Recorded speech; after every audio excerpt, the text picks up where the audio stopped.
राहुल जी कह रहे हैं आपने लोगों को भारत माता की जय और जय श्री राम में उलझा दिया है, बस इसी से देश चला रहे हैं आप। पता नहीं इतनी नफरत क्यों है, मैं तो ये समझ नहीं पाता हूँ कि जिस तरीके से पूरा देश खुश है, जिस तरीके से चीज़ें बेहतर हैं, जिस तरीके से माहौल इतना अच्छा है, राहुल जी भी इस तरह का जयकारा लगा देते तो कोई परेशानी नहीं थी। दत्तात्रेय ब्राह्मण है, लगा देने में तो कोई परेशानी नहीं है। और मैं तो आज इस कार्यक्रम में था जिसमें प्रधानमंत्री जी गए कल्की में, और जिस तरीके से कल्की भगवान का जो मंदिर था उसका शिलान्यास किया, ये तो बहुत ही अच्छी चीज़ है। और जिस तरीके से चाहे वो मर्यादा पुरुषोत्तम भगवान श्री राम का अयोध्या में मंदिर हो, चाहे अबू धाबी में मंदिर हो, और चाहे फिर कल्की में, मैं तो कहता हूँ अवधपुरी से अबू धाबी और कल्की धाम, जय श्री राम और सिर्फ जय श्री राम। इसमें इस नारे में ऐसी कौन सी नफरत राहुल गांधी जी को लगती है, या भारत माता की जय में नारे में कौन सी परेशानी है भाई? इतनी नफरत में क्यों हूं? मैं मानता हूं देश में जिस तरीके से आदरणीय प्रधानमंत्री जी ने कहा कि जैसे ही मर्यादा पुरुषोत्तम भगवान श्री राम की प्राण प्रतिष्ठा हुई, उसके साथ ही एक नए काल चक्र की शुरुआत हुई। जिस तरीके से हिंदुस्तान आज बेहतर स्थिति में है, जिस तरीके से हिंदुस्तान की जीडीपी आज बेहतर स्थिति में है, जिस तरीके से देश में एक अलग तरह का माहौल है। और एक सवाल और कहा गया शुरुआत में ही कि वहां पर आपने किसी को देखा क्या? वहां पर सिर्फ ऐश्वर्या राय, पता नहीं ऐश्वर्या राय उनको कहां दिखाई दी, वो तो हमें तो नहीं दिखी, शायद नहीं थी वो वहां पर। और दूसरी बात और भी कहते वहां पर कोई दलित देखा क्या? अरे भैया, डेली 2 लाख 3 लाख 5 लाख लोग जो है मर्यादा पुरुषोत्तम भगवान श्री राम के दर्शन कर रहे हैं 500 साल बाद। ना वहां किसी से दलित पूछा जा रहा है, ना ब्राह्मण, ना ठाकुर, कुछ नहीं पूछा जा रहा जी। हिंदू हैं, जाते हैं अपनी आस्था में मर्यादा पुरुषोत्तम भगवान श्री राम के सामने हाथ जोड़ते हैं, शीश नवाते हैं, और उसके बाद जो है दर्शन करके चले आते हैं। राहुल गांधी को हिंदू धर्म से, हिंदू लोगों से, या फिर हिंदू धर्म के भगवान से, या भारत माता की जैसे इतनी नफरत क्यों है भाई? निकलो इससे बाहर। ठीक है सुरेंद्र राजपूत जी, ये भारत माता की जय और जय श्री राम से क्या कोई दिक्कत है राहुल गांधी जी को? यही मुद्दा शिवम त्यागी उठा रहे हैं। अब शिवम त्यागी जी को तो विषयांतर करना ही है, क्योंकि उनके यहाँ पार्टी से आदेश है कि वो लोग विषयांतर करें। हमें तो कोई आपत्ति नहीं। क्यों आपत्ति होगी जय श्री राम से? हम तो खूब जोर से नारा लगाते हैं, जिसियावर रामचंद्र की जय, पवन सुत हनुमान की जय, बाबा बजरंगबली की जय, हर हर महादेव। कौन आप तो लगा लेते हैं, राहुल जी नहीं लगाते ना सुरेंद्र भाई? भारत माता की जय नहीं, बिल्कुल 100% राहुल जी भी लगाते हैं दीपक जी, और 100% भारत माता की जय भी लगाते हैं। और भारत माँ का पूरे देश में कोई ऐसा कपूत नहीं है जो भारत माता की जय नहीं लगाता। बहुत आप स्पष्ट जान लीजिए, इन सब चीज़ों को मत बांटिए। मुद्दे की बात पे आइए। मुद्दे की बात यहाँ पर यह है कि जब राहुल जी कोई भाषण देते हैं और उसकी बात को आप आधा अधूरा कोट करते हैं, आप आइए आज की डेट में किसान भी जय श्री राम का ही बच्चा है, राम का ही बच्चा है, परेशान है, शंभू बॉर्डर पे बैठा हुआ है, दिल्ली भी नहीं आने दे रहे हो। अगर उसकी वो एमएसपी मांग रहा है तो आप काउंटर नैरेटिव क्या सेट कर रहे हो कि साहब 3 मंदिर बन गए हैं। अरे बन गए, अच्छी बात है, स्वागत करिए, लेकिन किसान की समस्या सॉल्व करने की आवश्यकता है या नहीं है? आप मुझे बताइए, 60,000 पुलिस की भर्ती के पद अभी हुए हैं, उसमें पर्चा लीक हो गया। 80 लाख लोगों ने नौकरी करने के लिए डाला था, एक पर्चे पे, एक पद पर 80,000 आदमी, ठीक है ना? तो एक पद के लिए 80,000 लड़के उत्तर प्रदेश के। तो क्या आप को यहाँ पर रोजगार देने की आवश्यकता है या नहीं है? सिर्फ रोजगार हम मांगेंगे तो आप नारे लगा देंगे जा करके? आप हमको बता दो, अगर महंगाई को लेकर के 50 रुपए डीजल 100 रुपए हो गया है, किसान का खर्चा और बेरोजगार का खर्चा, अब गृहिणी का खर्चा बढ़ गया है, और हम कहते हैं भाई इससे थोड़ा सा निजात दिला दो, आप खाली नारा लगा दोगे? ये काउंटर नैरेटिव नहीं चलेगा। आपको मैं सब स्पष्ट बता देता हूं दीपक भाई कि मुद्दे की बात होगी। इस समय नारों की बात और नारों से विषयांतर की बात बिल्कुल नहीं होगी। हम व्यक्तिगत नहीं होने वाले, हम मुद्दों पर रहेंगे। ठीक है, मैं यहीं पे शिवम त्यागी को लाता हूँ बहस के अंदर। शिवम जी बताइए, उन्होंने बात की बेरोजगारी की, उन्होंने बात की किसानों को एमएसपी क्यों नहीं दे रहे? दोनों बातों का जवाब दे दीजिए जी। पहली बात तो ये कि मैंने विषयांतर किया ही नहीं। राहुल गांधी जी ने जो बयान दिया है, अब उसको जो है दीपक जी ने कोई काट छाट के चला दिया हो तो बात अलग है। मुझे तो नहीं पता। पूरा चला दूंगा। अगर पूरा बयान आपने चलाया है तो राहुल गांधी ने यही कहा है कि भाई राम मंदिर की प्राण प्रतिष्ठा में आपने कोई गरीब आदिवासी को, पिछड़े को देखा क्या? अब इसमें महंगाई बेरोजगारी कहां बोली राहुल गांधी ने? आप हमें बता दीजिए भैया। जैसा बयान उनका था एज इट इज उसी बयान पर बहस हो रही है। ये कहते हैं विषयांतर कर रहे हैं, हम विषयांतर नहीं कर रहे हैं।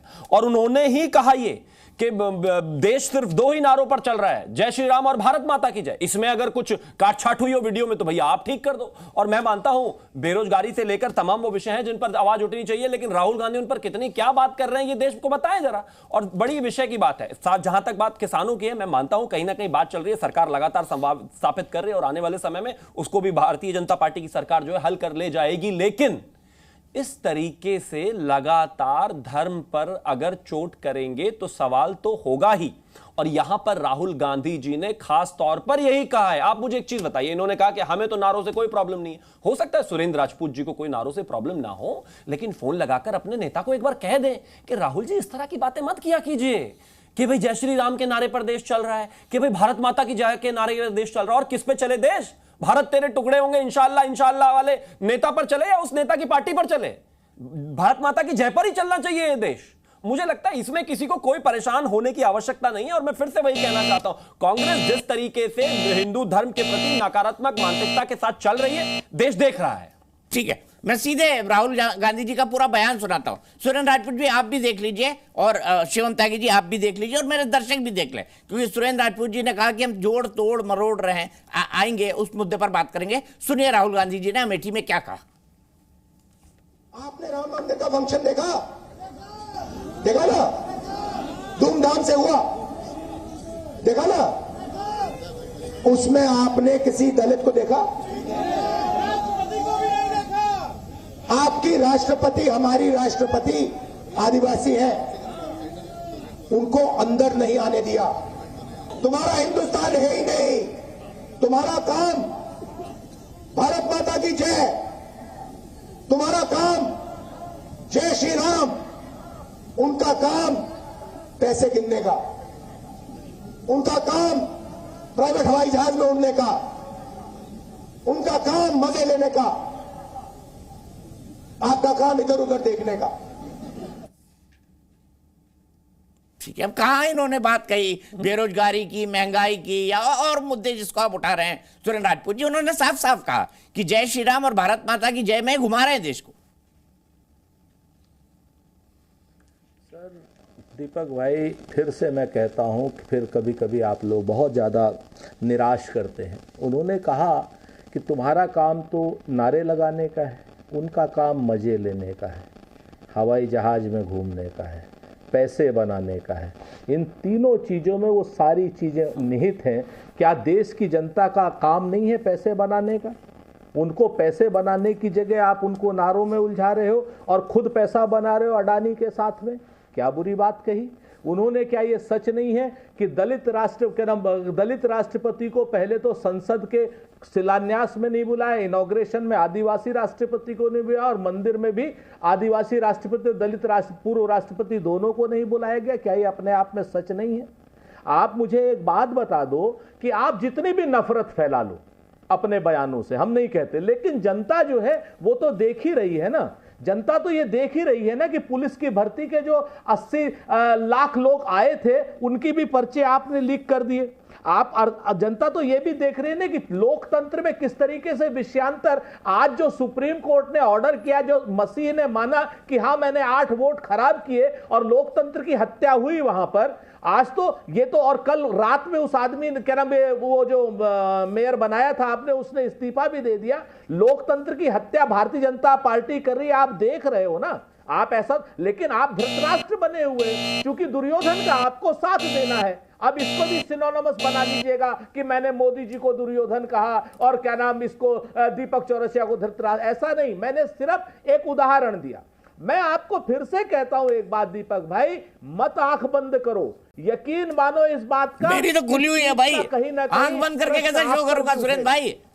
अगर आपकी आंख बंद करके शो नहीं कर सकता सुरेंद्र भाई। खुली होती तो सुन लीजिए, हाँ मुझे पता है, आपकी अगर आंख खुली होती तो आपने जो राहुल गांधी का भाषण है दृष्टि दोष से नहीं सुना होता, दृष्टिगत। ये अच्छी बात है, ये अच्छी बात है। अरे कभी ये भी बोल दीजिए, बात आप सुनो, दृष्टि दोष है आप। ना मैं कुछ नहीं कहता, राहुल जी बड़े नेता हैं, मैं चाहता हूं शुभकामनाएं सुरेंद्र भाई को भी, वो सांसद बने, मंत्री बने, राहुल जी प्रधानमंत्री बने, मैं इसकी शुभकामनाएं देता हूं। लेकिन शिवम त्यागी जी बताइए, धृतराष्ट्र भी है, छोटी सी बात, हाँ छोटी सी बात कह दीजिए भाई, सुरेंद्र भाई कह दीजिए। हाँ आप हाँ, मैं फिर आपसे एक और बात कहता हूं, बात कहिए ना कि सारी चीजें आप बात कर रहे हैं, जाति जनगणना में आपको दिक्कत क्या? आपको आज सुप्रीम कोर्ट का जो ऑर्डर आया, क्या नाम, जो सुप्रीम कोर्ट में जो मसीह ने माना 8 जो क्या उसने विकेट गिराए, जिसको कहते हैं वोट खराब किए, उस पर कोई स्थिति बनी क्या? भारतीय जनता पार्टी ने कोई जवाब दिया क्या? दे रहे शिवम त्यागी देंगे अभी जवाब। प्योर अगर आप जवाब दे देंगे तो मैं मान जाऊंगा आपको। ठीक है मुझसे क्या झगड़ा है मेरे भाई? मैं तो वही कह रहा हूं जो राहुल गांधी जी ने कहा है, उसी पर बहस कर रहा हूं। देखिए, मैं तो यही कहना चाहता आप सुरेश भाई, आपसे प्रेम है, आप प्यार से गोली भी मार देंगे तो कबूल है मुझे। आप प्यार से गोली भी मार देंगे तो कबूल है। आपको भगवान आपको मेरी भी उम्र लगाए, ताकि नरेंद्र मोदी जी की आप हार भी देखें और आप रार भी करें उस पर। ठीक है, मैं रार तो कर लेता हूं, आपके साथ भी करता हूं, शिवम के साथ भी करता हूं। तो चलिए, हार नहीं मानूंगा, रार नहीं ठानूंगा, काल के कपाल पर लिखता हूं मिटाता हूं, ये अटल जी की फेमस लाइंस थी ना।